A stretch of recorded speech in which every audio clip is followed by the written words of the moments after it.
Not recommended for persons under the age of 12. High above the cornfields of Iowa, United Airlines Flight 232 is in serious trouble. I have it. What was that? One of the DC-10's 3 engines has exploded. The plane is out of control. Close the throttles. The crew's best hope at landing happens to be in the cabin. Denny Fitch knows more about flying a DC-10 than almost anyone on Earth. That's how I transitioned from a passenger to a crew member. You want to go forward, Al? Let it come back, it'll lead it away. But nothing in his vast experience has prepared him for what he finds. Lost all 3 hydraulic systems. I took it all in. The immediate, fast conclusion is, Denny, today is the day you're gonna die. Mayday, mayday.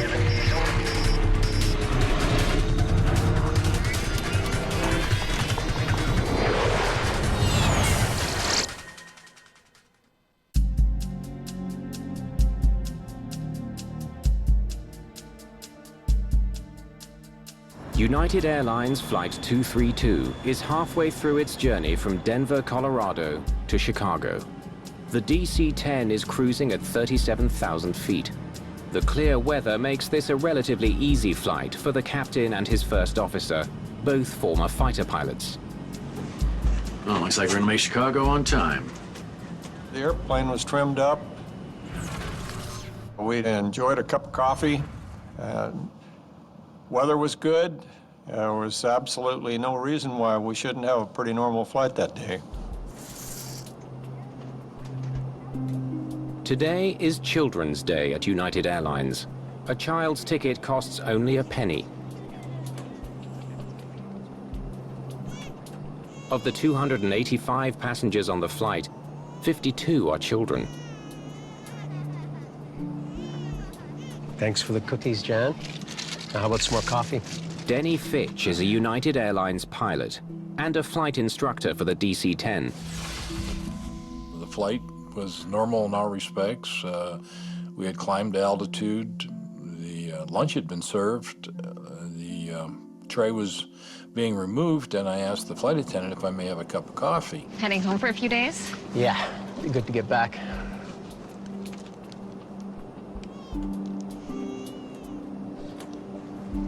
Excuse me. I'll take a refill when you have a second. Thank you. Jerry Schemmel is a basketball executive on his way through Chicago for a draft of college players. It was a very smooth flight. In fact, we were told when we got on the plane that there wasn't any expected turbulence at all. It should be a real smooth ride for 2 hours to Chicago.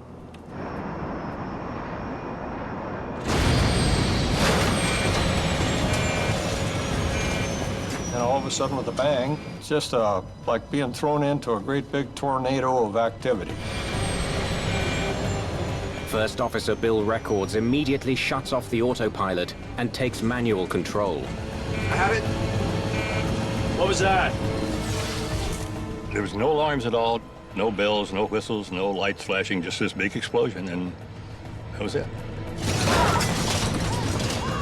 First thing I thought when I heard it, and then I could feel it kind of rip through the cabin, was a bomb has gone off. And I thought, that's it for everybody. And the conscious thought hit me that people don't survive bombs going off in planes.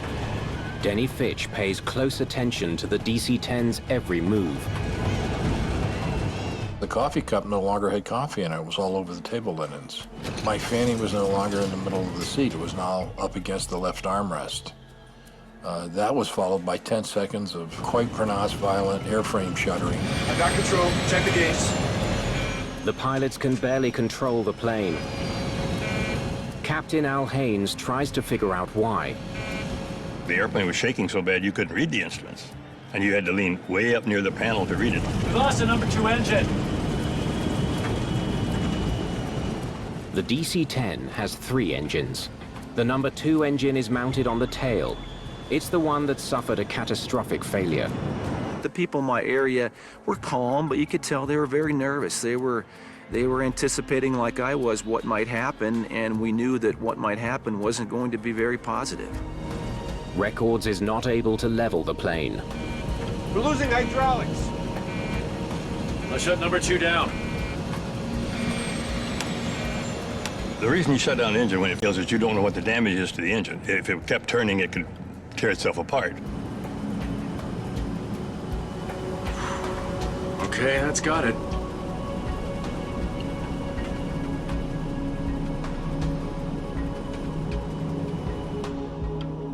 But Denny Fitch suspects there may be more to worry about than the loss of an engine. I was looking out the window for clues, and one of the clues that first appeared to me, and it was an abnormality, was the fact that the right wing of this aircraft was dropping. It doesn't make sense. The number 2 engine can't cause these wing behaviors. In other words, its loss doesn't have anything to do with what I'm seeing. Bill said, Al, I can't control the airplane. And that's a real attention getter. And so I look forward to see what the flight controls were doing. The damaged engine has been shut down. The plane is not responding to the first officer's commands. It's banking further and further to the right. It's a very sickening feeling to have the controls all the way over and have them all the way back as far as you can go. And the airplane was in fact going the opposite direction. I've got it, Bill. If the pilots can't find a way to level the plane, it will soon be upside down. We had the control wheel as far as it go to the left and as far back on your lap as it would go. You can't do that in flight. So there's something drastically wrong there. But the airplane was starting to roll over its back, and we had to stop that. This isn't working. The plane has become impossible to steer. It's a dire situation, and it can't be explained by the loss of one engine. Dudley, check the gauges. What's going on back there? We have no hydraulic fluid left. All systems are down to 0. All 3? That's impossible.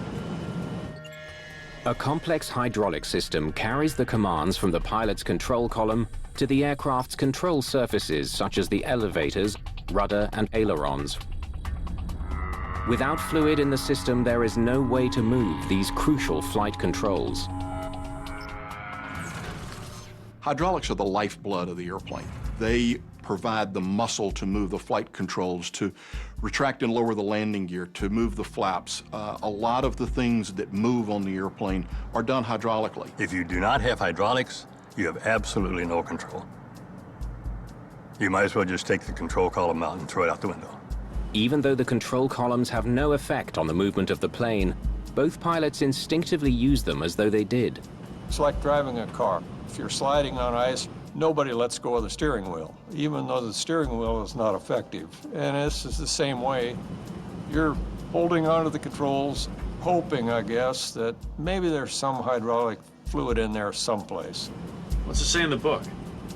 The DC-10 has 3 separate hydraulic systems. If one fails, the other 2 act as backup. But all 3 systems are now empty of fluid. There's nothing in here for anything like this. 1 billion to 1 were the odds that this would happen. You're never trained for that. You never drilled for it, you never trained for it, because technically it can never happen. No hydraulics means no flight controls. The plane could spiral to the ground at any moment. Let's use the engines. Yeah, why not? Well, we kind of made it up as we went along. Everybody realized that this was something that we didn't have a procedure for. So you just kind of grabbed for whatever's working. The left and right engines are still running. The pilots decide to use them to their advantage. I'm going to pull back number 1 about 10%. You go up on number 3, 10%. Nice and slow. By adjusting the power to the 2 remaining engines, they may be able to level the aircraft and make it fly straight. Easy does it. The engines are at cruising speed. The slightest miscalculation could be catastrophic. The plane begins to level off.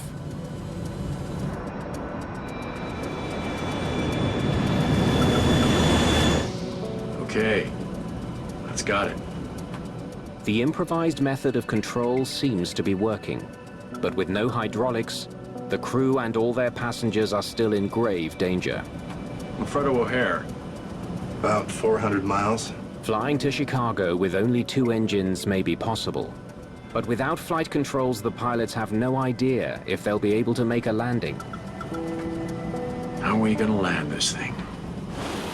None of the parts used to control the plane can be moved.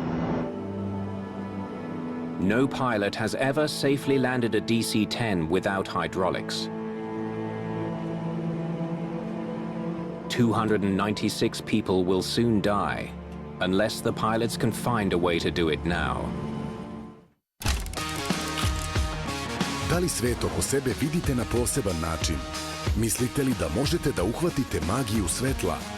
Učestvujte u nekoj od 4 kategorije National Geographic fotokonkursa.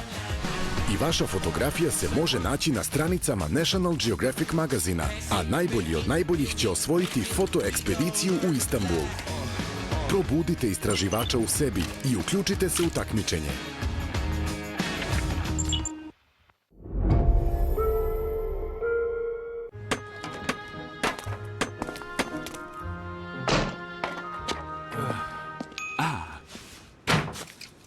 Red Bull daje ti krila.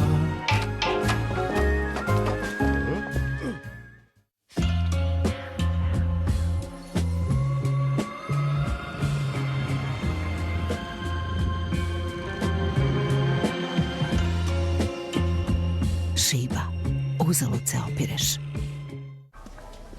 Sad su mi javili, ne moramo da vratimo kredit. O, pobednik! Uz najbolje ideje i srećni keš kredit, neke rate ne moraju da se vrate. Nagradni konkurs Unikredit banke. Ukoliko podižete keš kredit i osmislite najbolje ideje za dobrobit vašeg kraja, neke rate ne moraju da se vrate.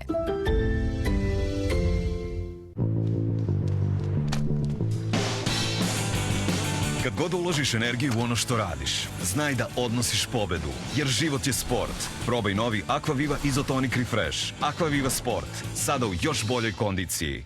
Klizanje na ledu je moja strast. Čak i kad imam menstruaciju, osjećam slobodu da se krećem kako želim. Always Platinum sa novim Comfort Lock krilcima koja bolje prijanjaju na veš. Kreiran za zaštitu bez curenja, bez neprijetnih mirisa i bez nabora. Slobodna sam. Niko i ništa ne ograničava moje pokrete. Always uspostavi nova pravila. Kako se izboriti sa ovim flekama i mirisom slačionice u veš mašini?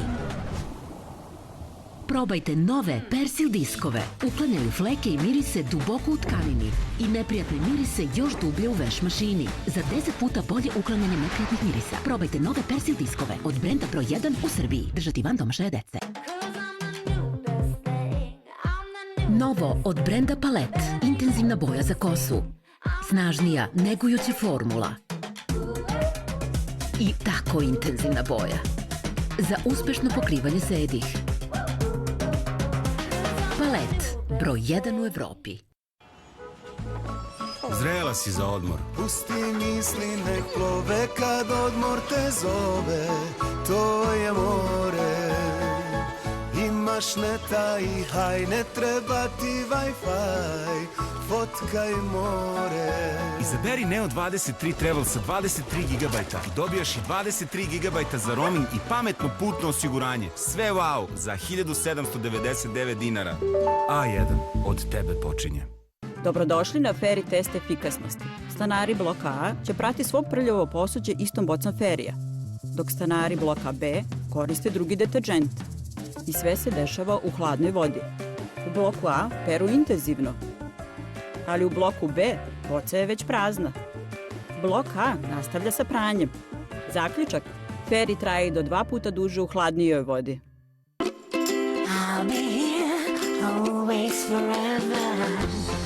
Vivax klime sa pametnim protokom vazduha do idealne temperature vašeg doma. Vivax. Jednostavno kvalitetno.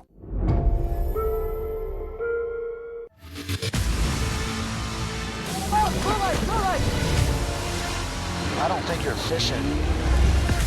You're gonna need a bigger truck. 1,712 kilograms. The more flights, the more narco is gonna come in. If you get arrested, you owe the cartel. When you get that fine, it is very exciting. Okay, we're going. Go, go, go. Put your camera down. The nail-biting new series, You gonna call my bluff? To Catch a Smuggler, only on National Geographic. Ever since the movie came out, people have insisted they both could have survived. Let's test it. Let's do some science. I'm going to recreate Jack and Rose on the raft in a controlled laboratory setting. There's a genuine element of danger to these experiments. Going into 28-degree water, and that just makes you gasp. I don't think he could sustain this for very long. We'll find out once and for all whether Jack could have survived the sinking of Titanic. Let the games begin. I gotta get ready. I'm ready. I want to be the best. Nothing really else matters. Woman versus beast. I'm coming to play. Woo! #1, baby. Let's go. Risk equals reward. Oh, who's the goat boat now, baby? Bah. Isn't that what a goat does, or is that a sheep? The new season of Wicked Tuna on National Geographic. Not recommended for persons under the age of 12.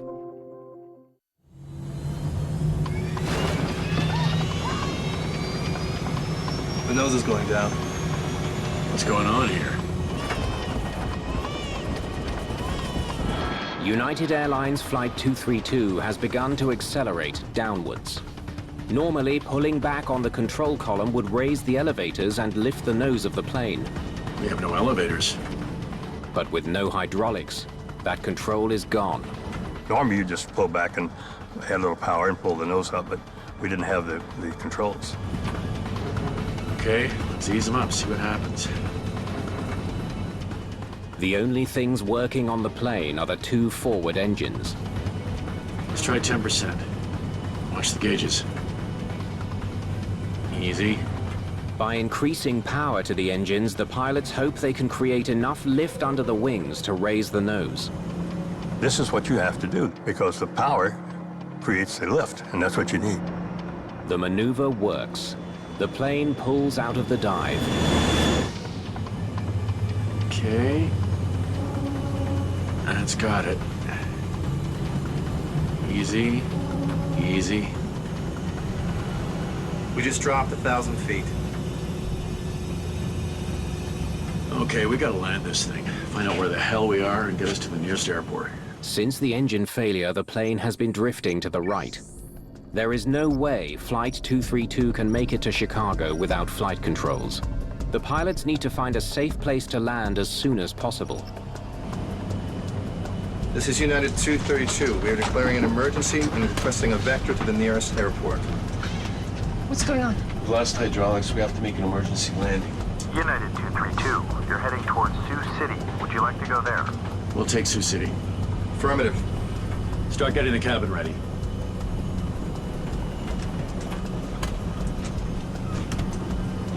Okay, now we're climbing. The plane suddenly begins to climb. As it does, airspeed drops. The wings begin to lose lift. If the climb continues, the plane will stall and fall from the sky.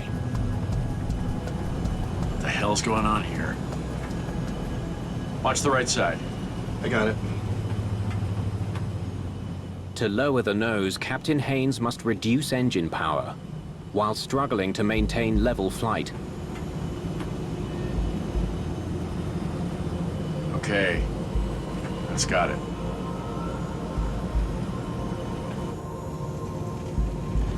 I felt the plane start to drop, and I'm just trying to think, all right, what the heck is going on with this aircraft?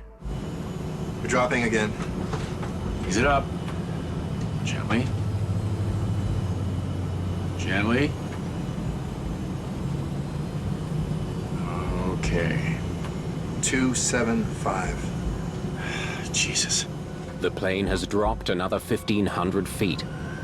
How far is Sioux City? About 55 miles. In 30 minutes, the plane will hit the ground.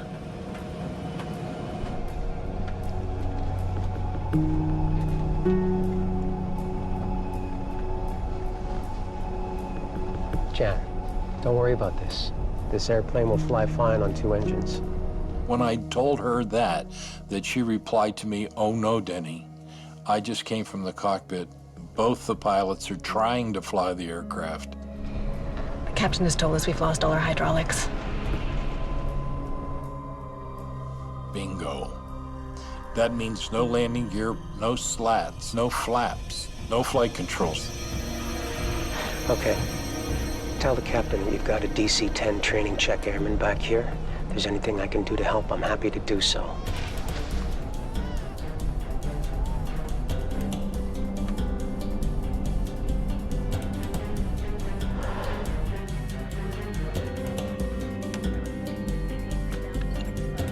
United 232, understand you're requesting an emergency landing? Affirmative. We've lost all hydraulic control, requesting a vector to the airport. United 232, radar contact. Turn left heading 255. I don't think turning left is something we want to try. I wouldn't want to risk it. Agreed. The heading to Sioux City requires a left turn, but for some reason the damaged plane only wants to turn right. Forcing it to turn left could be disastrous. Okay, we're in a right turn right now. That's about the only way we can go. Tower gave us a heading to fly. We'd try to fly it. And if we would drift off to the right because we would lose it somewhere in the manipulation of the throttles, rather than try and turn left, we would just do a 360. United 232 heavy, roger. Right turn heading 255. The pilots must execute a precise right turn without the use of the plane's ailerons. They carefully alternate power between the two engines to turn the crippled plane around. As they begin to turn, the nose suddenly falls again. The plane accelerates downward.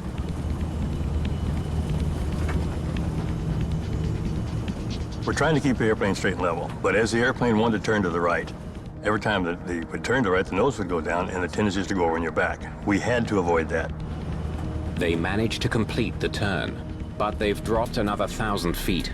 Sioux City is still 64 kilometers away. I don't think we're gonna make the airport, fellas.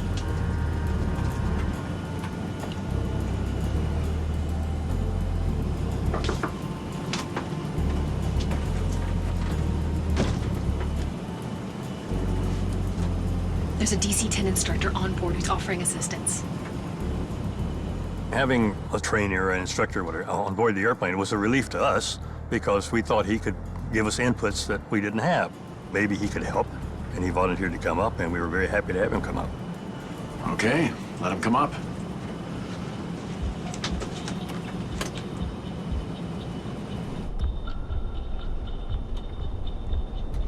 Could you come with me? And so that's how I transitioned from a passenger to a crew member.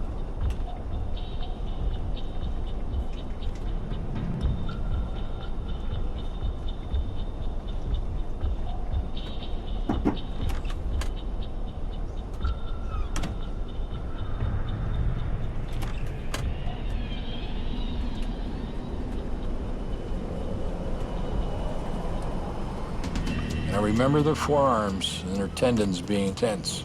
I remember their knuckles being white. They both were on the flight control wheels, their respective wheels, trying to fly the airplane together. Now that's an anomaly because the airplane will fly quite nicely with one person and two fingertips. That's just the nature of the beast when it's normal. This is clearly not normal. You want to go forward, Al? Now go forward. Let it come back and lead it away. Lost all 3 hydraulic systems. When I took it all in, the immediate fast conclusion is, Denny, today is the day you're gonna die. Tell me what you want, I'll help you. Take the throttles. Because he can stand between Bill and myself now, and he can operate the alternating thrust a lot easier than we can. Okay.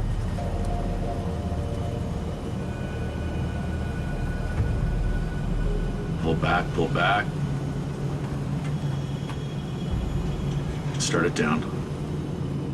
Fitch must ease back on the throttles to stop the plane from climbing. And it didn't take long before that I started to sense the airplane's behavior. No, not yet. Wait a minute till it levels off. The flight attendants are discreetly preparing for an emergency landing.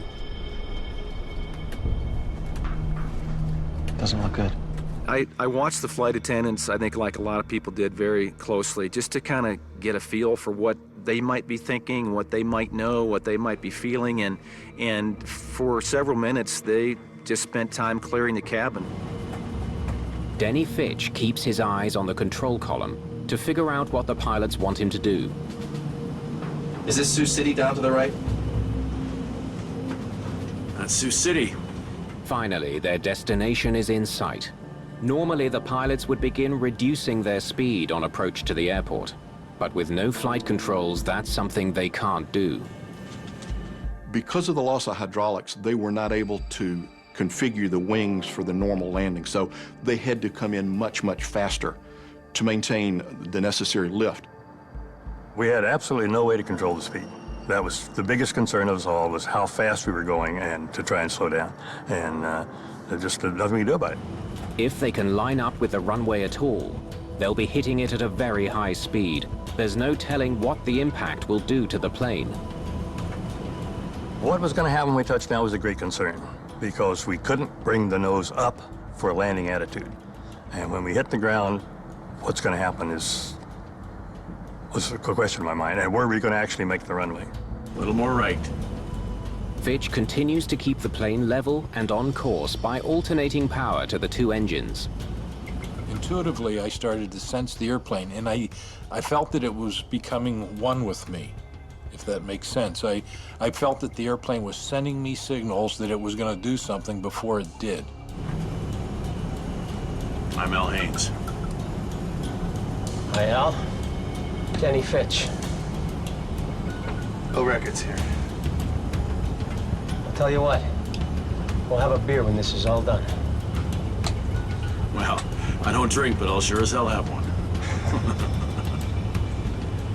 We were facing death. All of us were, and our passengers. United 232 is less than 10 minutes from a nearly impossible landing. No one is expected to survive.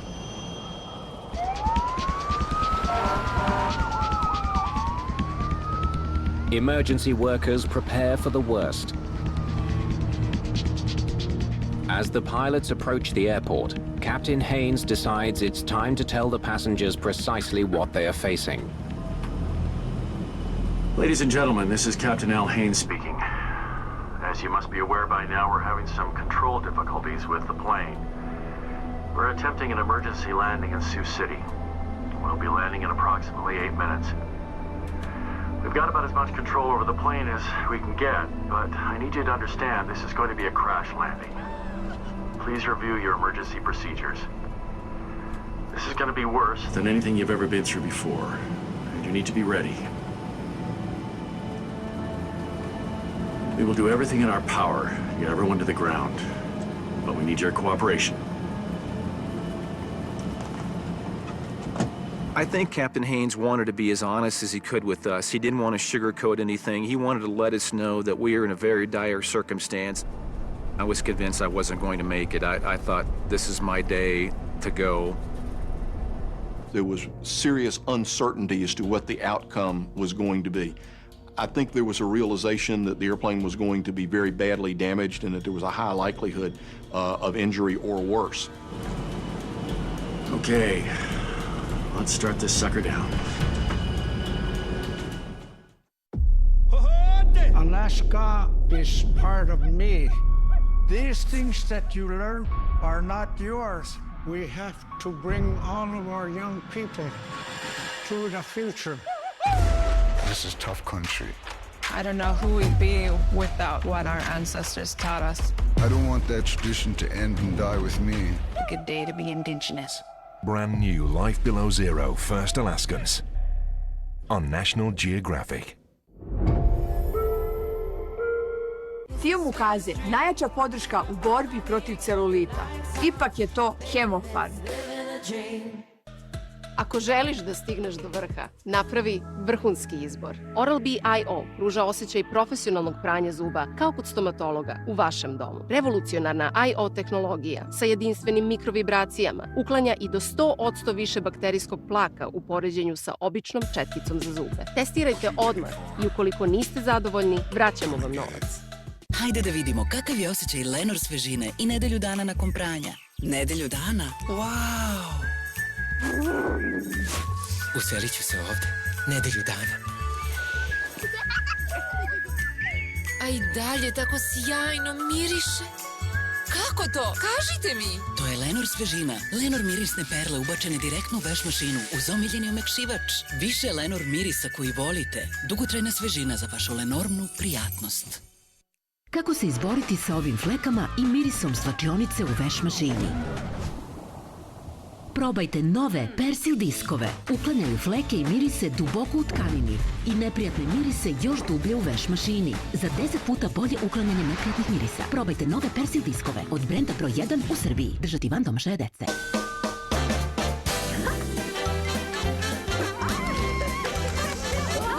Veseliš se preuzimanju svojih IKEA proizvoda, a još i više. Dostavi u prostoriju po izboru do 1000 kilograma, gde god poželiš. IKEA. Ostani sveža kao posle tuša tokom celog dana uz diskrit, neverovatno tanke i prozračne dnevne uloške. Sveža kao jutro tokom celog dana svakog dana.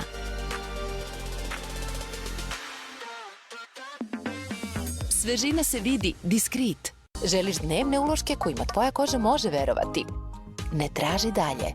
Novi Borotalk Original sa Active Crystal Talkom sprečava, upija i neutrališe znoj. Borotalko Desidorans. Zaboravi na znojenje, zagrli život. Baš kulen 100 grama 104, kačkavalj 100 grama 79,99, sladoled Quattro pistaće ili Dream 499 u Univer Exportu. Discover the hidden gems of the lowlands. Travel through the seasons in extraordinary places that are just around the corner. From the famous cheese capital of the Netherlands to the elevated city of Luxembourg, bringing you closer to Benelux in brand new Europe from above on National Geographic. Da li svet oko sebe vidite na poseban način? Mislite li da možete da uhvatite magiju svetla? Učestvujte u nekoj od 4 kategorije National Geographic fotokonkursa i vaša fotografija se može naći na stranicama National Geographic magazina, a najbolji od najboljih će osvojiti fotoekspediciju u Istanbul. Probudite istraživača u sebi i uključite se u takmičenje. Not recommended for persons under the age of 12. Flight 232 is 9,000 feet from the ground and less than 10 minutes from the airport, but it's still traveling far too fast to land safely. Instead of being at the normal 120, 140 knot range, they were well over 200 knots to be able to control the airplane. This means that it is going to arrive with a whole lot more force. It's going to need a much greater distance to land, and equally, their margin for error now becomes extremely small. Anybody got any ideas about putting the gear down? I would. Lowering the landing gear will help slow the plane down. Without hydraulics, the pilots have to release the gear manually and hope that gravity locks it into place. I hope that does it.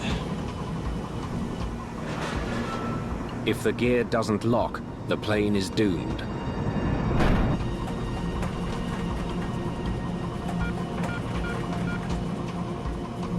All green. The gear creates enough drag to slightly reduce the airspeed, but the plane is still traveling almost 70 knots faster than it should be. Okay, start it down now. The passengers try to prepare themselves for what may be their final moments. Last 3 things I said to my wife were, last 3 words were, I love you. I thought things were in place. for me not to survive this incident. And then the last couple minutes, I started thinking to myself, you know what, just in case you're wrong, you better get ready and form a game plan here. So the last 4 or 5 minutes, I thought to myself, all right, if you hit the ground and you're dead or you're hurt seriously, you might not be able to help. But if you aren't, don't flee the plane, don't panic. Stay around, stay under control, and try to help other people as best I could. The plane is only 27 kilometers away from the airport. Do you want the seat? Yeah. Right.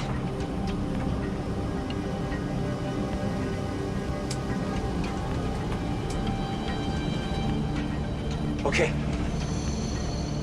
All the pilots will need to be securely strapped in for the attempted landing.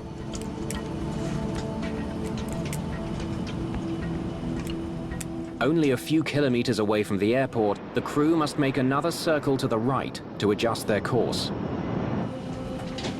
Airport's down there. Got it. I don't see it yet. As soon as it starts down, back we go.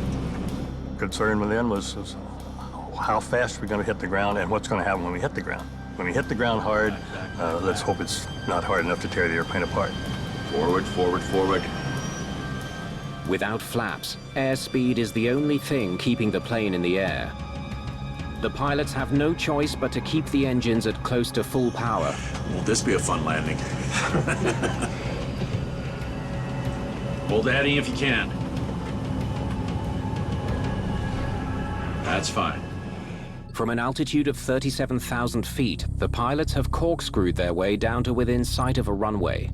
Now they have to get the plane on the ground. The plane is descending to the runway at 1,600 feet per minute, faster than the space shuttle comes into land. That's fine. I got the runway. It's off to the right, over there. Over there. But the pilots can't slow their plane. In fact, Fitch must increase engine speed to keep the nose up. Bring it on down. Oh, baby. Ease her on down. Tell them we're 2 minutes away from landing. 2 minutes away from landing, 2 minutes. Your attitude is you will get this done. I will do this. I will do it. I will not accept failure. I will not accept anything less than the best. And so even if I die, that's the way I die. That's the way I'm going to die.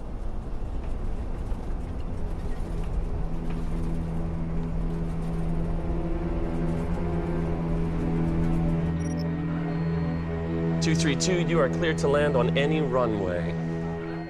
Ah, you want to make it particular and make it a runway, huh?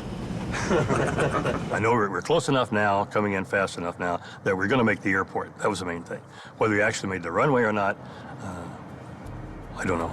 The aircraft is still traveling much faster than normal, but the crew cannot delay any longer. This is their only shot at a landing. Get on the brakes with me. Yeah. They will have only minimal braking power and reverse thrust to stop the plane on the ground. They won't be able to steer. No pilot at the controls of a commercial jetliner has ever landed a DC-10 safely at this speed, with or without flight controls. Pull the power back. That's right, pull the left one back. You could hear people crying, and every once in a while you could hear people kind of scream a little bit. And I remember at the end thinking, all right, there's nothing else I can do to get ready here. Now I just got to see what happens, see what unfolds. The plane is 30 seconds from landing. Brace, brace, brace. Had no idea what was going to happen when we touched down. We were going way too fast. We had no flaps. We had no brakes. And we had no way to steer the airplane once we did arrive at the runway. At the very bottom, I was hoping to do the pitch up by putting more power in, pulling the nose up, causing the whole belly to become drag into the wind and slow us down so that we would touch down on the landing gear and then roll down the runway.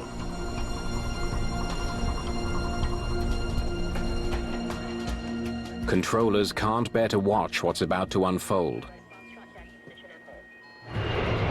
Only 100 feet from the ground, the nose dips again, increasing its already dangerous speed. The nose lowered, the airspeed would get built up again, and the right wing started to go down again. And we couldn't have that. We had to try and get it level. Close the throttles. Close them up. Pull them off. I can't pull him off or we'll lose it. That's what's turning you.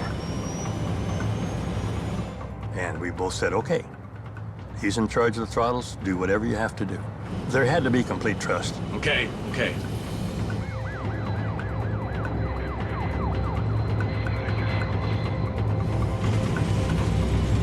Left, Royal, left, left, left, left, left, left, left.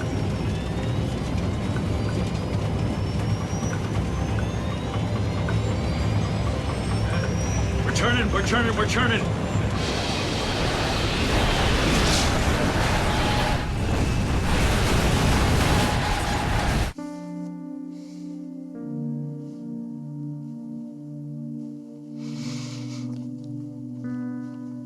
Didn't get it quite right. And we hit very hard. My head smashed on into the radio rack in front of me. It's just like somebody had a giant hand on the back of my head and just was forcing me face down into this rack. We have hit just incredibly hard. I don't think for all the thoughts about what it might be like that I was ready for that impact. I could feel the plane go upside down, and then we slid upside down and backwards for what seemed like forever. I remember looking out the window and saw it got blue for a split second, darkened again to brown and green, and then more violence than I can put in words.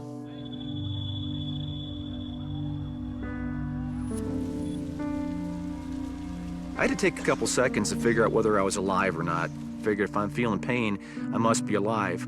And then I realized what had happened. I realized we'd flipped over. I was hanging upside down in my chair. I had no choice but to go back because smoke was chasing us all to the back of the plane. And I finally found an opening where we had broken off in the tail section and got that way. And I stepped out of the plane, realized I was in a cornfield, and I'd been in plenty of them. That gave me some comfort. I knew that at this point, I was probably in pretty good shape and that I wasn't going to perish in that crash. I took a couple steps out of the plane and heard a baby crying back inside the wreckage, and I didn't stand there and weigh the risks. I didn't think it through. I just reacted to the sound. The next thing I remember, I'm back inside the wreckage. It's okay. It's okay. Jerry Schemmel manages to find the child and helps reunite her with her parents. It's okay. But others are not so lucky. The plane lies in pieces on the runway and in a cornfield. There is no sign of the cockpit or the pilots. On the initial viewing of the aircraft hitting the ground and tumbling down the ground and a huge fireball and so on and so forth, we didn't expect to find survivors. 45 minutes after the crash, the cockpit is discovered 180 meters from the rest of the wreckage. All 4 pilots have survived. I was unconscious. Fortunately, I was knocked out on impact. I have absolutely no recollection of the crash at all. And then the next thing I heard is somebody say, "Are there really 4 of you in there?" And I heard more than one voice say yes. I knew at the time that I saw this fireman coming across the field that I have been in a crash and I'm alive. I had no idea what kind of shape I was in, whether my legs were attached. I couldn't move my fingers. I was literally pinned to the ground. I was compressed in the wreckage. White hot pain in my back and my side. Broken ribs punctured the lung. I never lost consciousness. I have complete recall of it all. My time in the hospital, first night almost died. Subsequently 9 surgeries and 18 months of recovery. 111 passengers and crew are dead, including 11 children. But 185 people have survived the fiery crash landing. The first feelings were there are not likely to be any survivors out of this, and yet there were. There were a large number of survivors.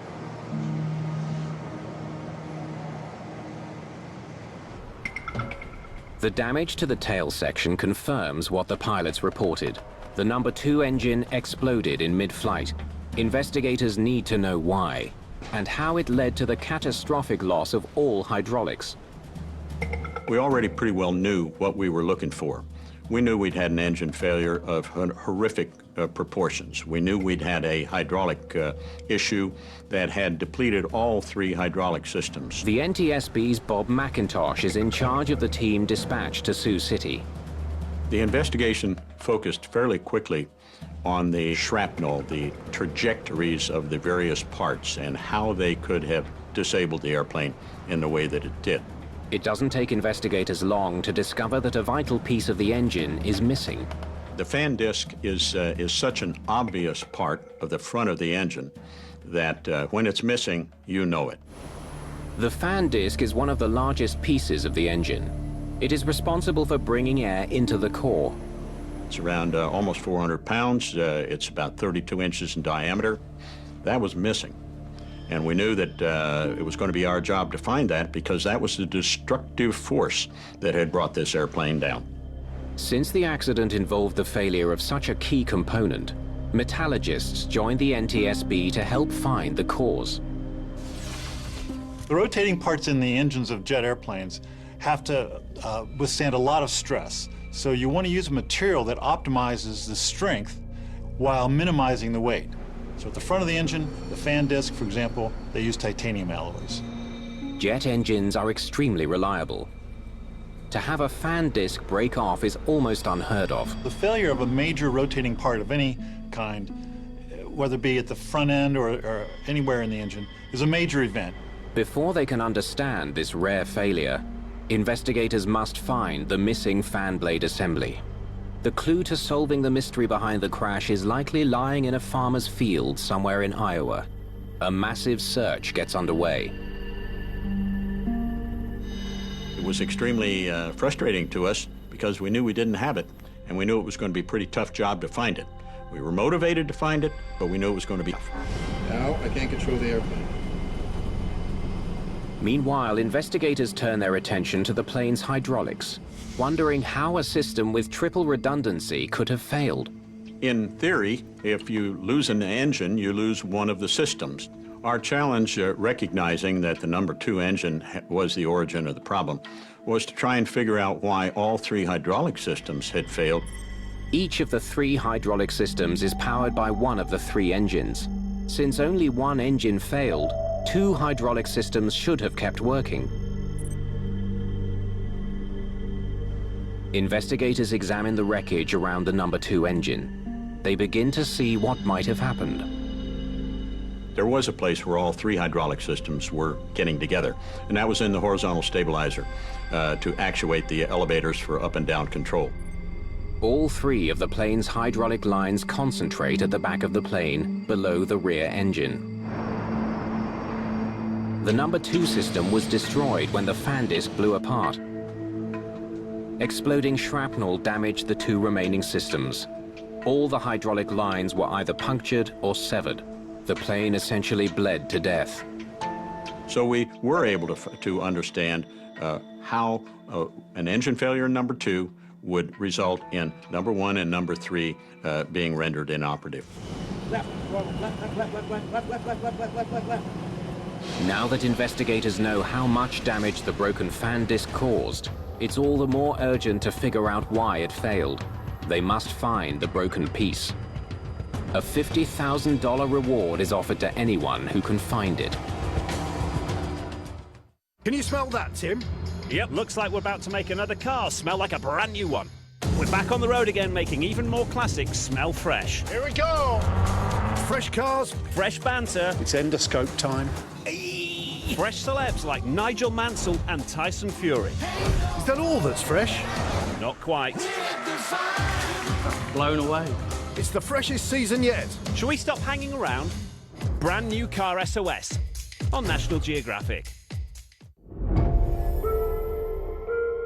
Ti znaš o čemu sve moraš da misliš. Mobi banka zna o čemu ne moraš. Otvori 5 plus tekući račun Mobi banke, online ili u Jetel prodavnici. Prenesi zaradu ili deo, jer nema naknade za mesečno održavanje. Nema provizije za podizanje novca sa bilo kog bankomata u Srbiji, ani provizije za domaće transakcije. Plus, u Jetel prodavnicama te čeka još pogodnosti. Mobi banka. Kada imate gorušicu, Ruporut stiže u pomoć. Sada i u većem pakovanju. Za više dana bez gorušice. Efikasno deluje protiv gorušice. Pre upotrebe detaljno proučiti uputstvo o indikacijama, merama opreza i neželjenim reakcijama na lek, posavjetujte se sa lekarom ili farmaceutom.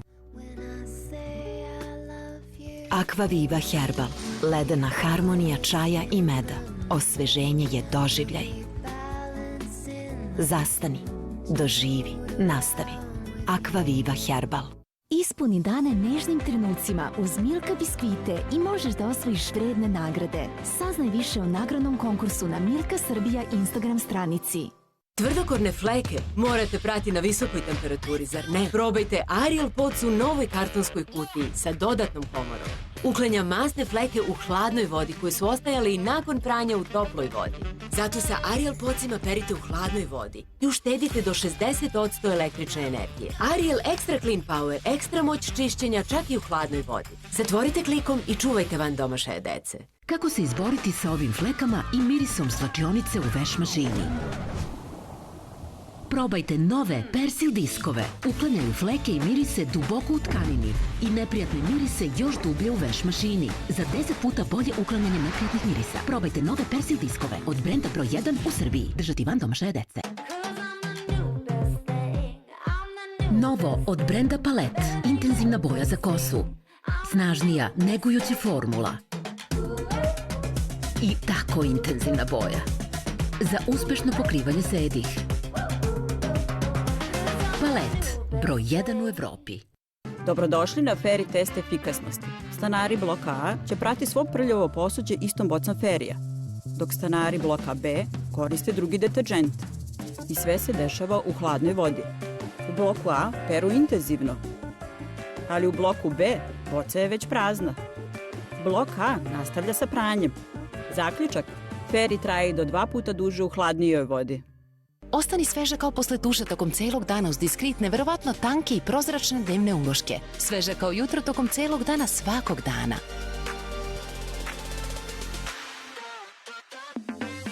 Svežina se vidi, diskrit. Želiš dnevne uloške kojima tvoja koža može verovati? Ne traži dalje. Ekociklus, za toliko prljavo. So what? Somat. Somat Excellence je naš najbolji proizvod za zagorele tragove. Čak i na nižim temperaturama. Pređite na Somat Excellence i uštedite električnu energiju.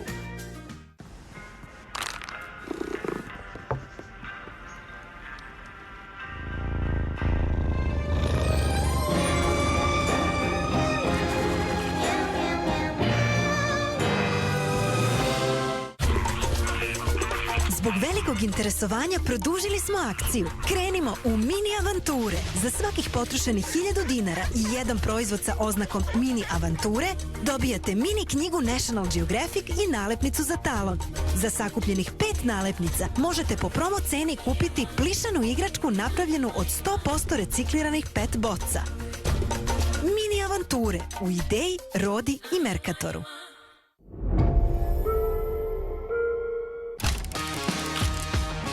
Da li svet oko sebe vidite na poseban način? Mislite li da možete da uhvatite magiju svetla?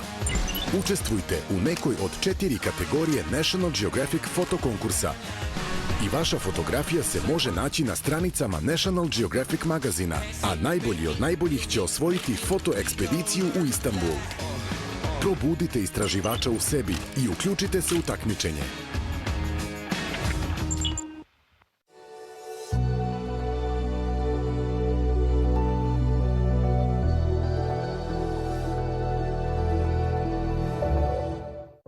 Not recommended for persons under the age of 12.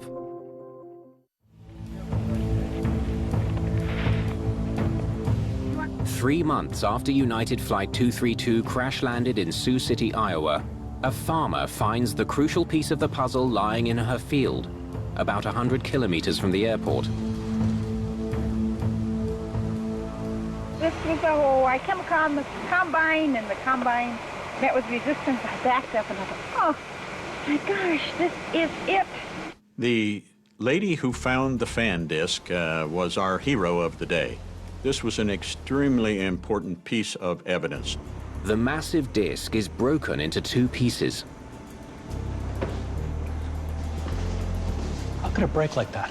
It was extremely unusual, and we really wanted to try and figure out why this thing had what we call burst. The titanium alloy used to make this vital part is extremely strong and resilient. It shouldn't just snap in two. Take a look at this. When you first see the disc broken, it's almost unimaginable to see how something so large could break into two big pieces. Didn't happen overnight. A close examination of the broken part reveals surprising evidence of why it fractured. It's definitely fatigue. It was pretty easy to visually to look at this to see that there was a fatigue crack there. The investigation then continued to see where did the fatigue crack initiate. Can you cut me a small section from here?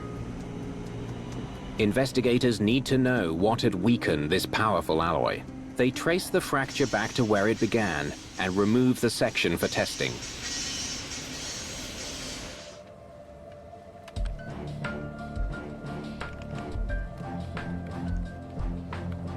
Well. They find elements that should not be in the metal, nitrogen and oxygen mixed in with the titanium. Nitrogen and other elements such as oxygen, if they are present in the titanium alloy, cause an increase in brittleness, so that when you load this area, it'll crack very, very easily.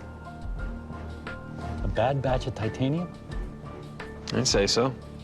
Investigators conclude that a microscopic imperfection in the titanium used to make the fan blade caused a crack that developed slowly over 17 years.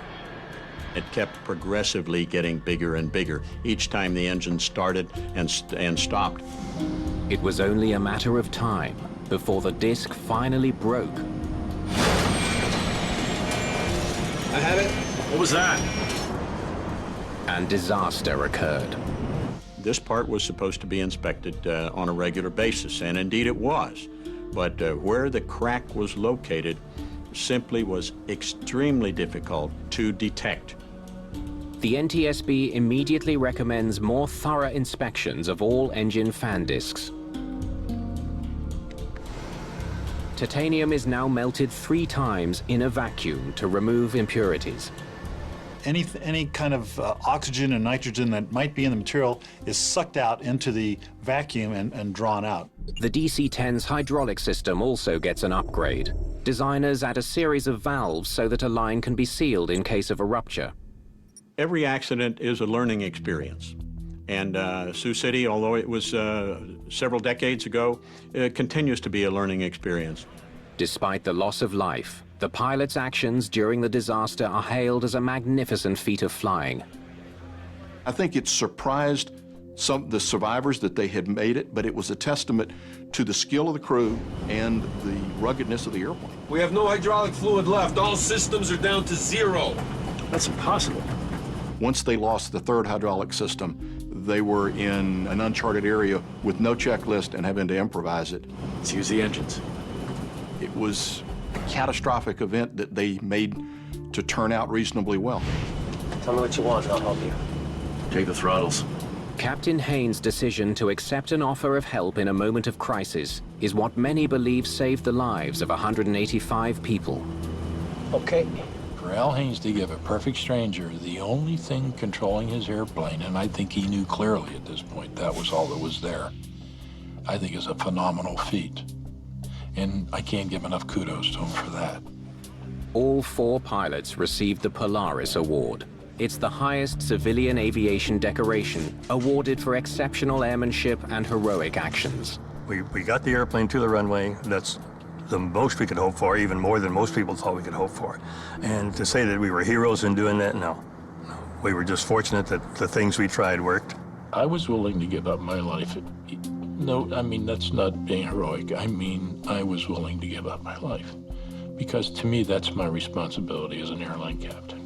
You trust me. I don't want to fail that trust. Al Haynes and Bill Records were back in the cockpit within a year of the accident. For Denny Fitch, it took a bit more time. Doctors, God love them, they fixed me, but they didn't believe I'd ever make a captaincy again. They didn't think I'd ever be able to fly. I think it was 16 or 18 months later. It was Flight 187 to Honolulu. And if you've been in the cabin, you would have heard this announcement. Today in command of your flight is Captain Denny Fitch. Never give up.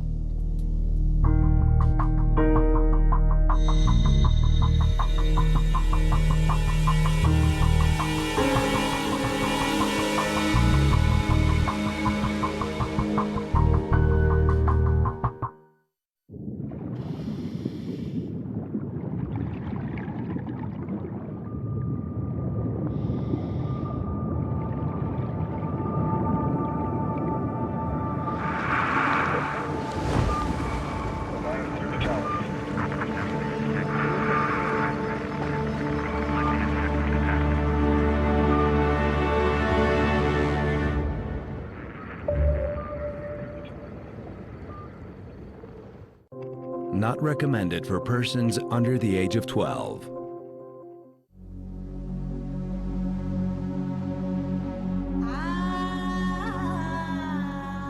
I was basically walking into one of the most dangerous places in the world, Syria. It's an adrenaline rush. Assalamu alaikum. You see? American, like you. You're endangering my life. Oh, please don't shoot him, Ahmed. Please don't shoot him. I knew my life had changed forever. I was in a Syrian Al-Qaeda prison. I had to get the hell out of there.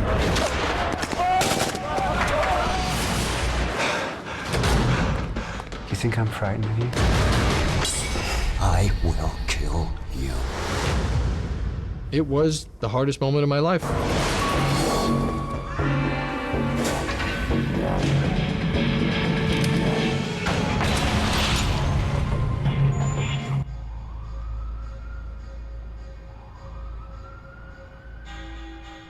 My life in the States was boring. I arranged deals for third-party vendors with major insurance companies. I wanted to do something else. In December of 2012, I booked a one-way ticket to Syria. I wanted to photograph the combat between the government and the Free Syrian Army. Photography was something I was good at. I knew I could make a career selling photographs if I was in the right place at the right time. I didn't tell my family where I was going. I decided to skip listening to my elderly Jewish mother trying to deter me. No mother I've ever met is going to say, yeah, go. Go where the bullets are flying and the bombs are falling.